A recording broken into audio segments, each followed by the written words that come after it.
I'm a diabetologist, endocrinologist, working for many years in the field of obesity and type 2 diabetes. I'm a member of the International Chair of Cardiometabolic Risk. I think that drinking non-caloric beverages and drinks is one of the best solutions and options for people who would like to start a management program for overweight, for type 2 diabetes.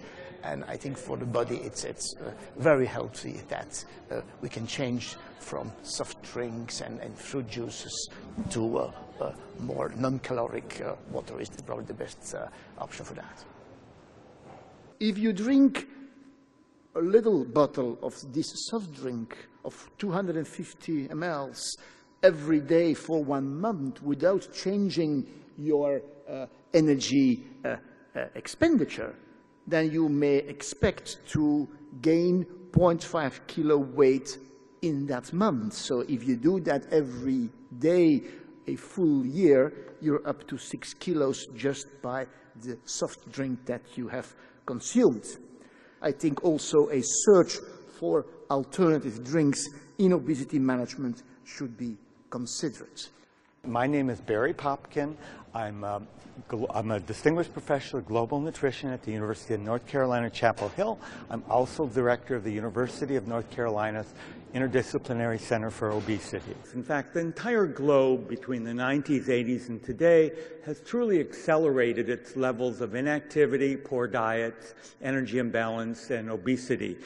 And one of the culprits that we will talk to in this world that is fat today is truly the way we are drinking. Caloric sweeteners have indeed been a major part of the world's sweetening of our diet. We have added, on the average, in every country in the world, a couple of hundred calories per day in the last 30 years from caloric sweeteners. We have millions of years, or hundreds of thousands of years of consuming water in our experience, and a very tiny number of years consuming caloric beverages to the extent we do across the globe. Water seems to work. We don't have much research on it, but it seems to be a magic elixir. So the reality is this is a battle for the world's health in many, many ways. And thank you very much.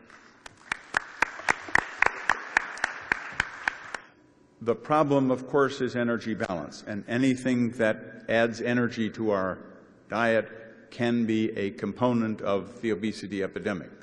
Fructose, high fructose corn syrup, sucrose, soft drinks are all caloric contributors and therefore may be a part of the problem. Regular soft drinks is the #1 source of calories in the U.S. diet.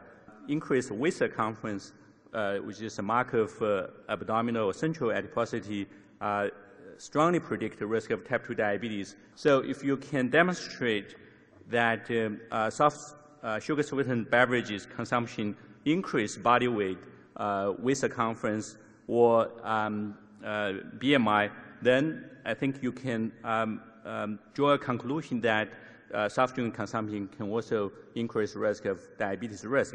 And it's interesting here that both diet soft drinks and the regular soft drinks contribute to the increased risk.